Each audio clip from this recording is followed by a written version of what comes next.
For more than half a century, Belva Davis has been reporting and broadcasting the news for audiences across Northern California. She has guided viewers through riots, earthquakes, assassinations, and elections with her trademark warm demeanor. In 1932, Belva Davis was born in Monroe, Louisiana. She was one of 10 children in a poor family. As a teenager, she moved to California, settling in West Oakland. Southern blacks were not particularly welcomed, even in West Oakland, where I ended up. It was a long-time Portuguese neighborhood, and we were invading. And so that took some adjustments.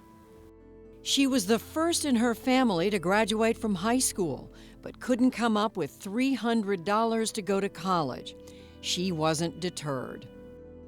Starting in the 1950s, when the only media jobs open to African Americans were for black publications, and women in news were hardly seen or heard, no matter their color, Belva persevered. It was hard, but never did I doubt that it was worth it. And I think that's the key to persevering. Belva became a popular newspaper columnist. Soon after, she developed her own radio show on black station KDIA, becoming friends with the performers whose records she played. One of the scariest experiences she had was covering the 1964 Republican Presidential Convention in San Francisco as a radio reporter, when fans of conservative Senator Barry Goldwater turned on her and a black colleague, yelling the N-word and, quote, "What in the hell are you doing in here?" And we were spotted in the rafters and we were driven out. And when we got through with that and we got in our car and we were driving home, and I thought about the contrast of the journalists who were just trying to tell the truth. And so I said to myself, this is it. I want to be like those guys.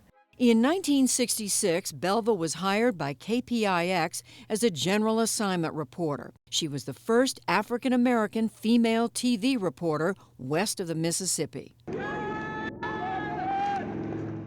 Early on, Belva covered the turbulence of the 1960s that saw anti-war protests and riots at UC Berkeley. It was mid-afternoon when Senator Robert Kennedy arrived here. When high-profile national figures like Senator Robert Kennedy, Martin Luther King Jr., and Muhammad Ali came to Northern California in that era, Davis reporting showed a unique perspective. We don't drink, we don't smoke, we don't chase white women, we're not looking to integrate, we bathe twice a day, pray 5 times a day, and we don't want to push white people out of the neighborhoods, we're not pushing them out of the restaurants, but yet we seem to be the most despised and hated.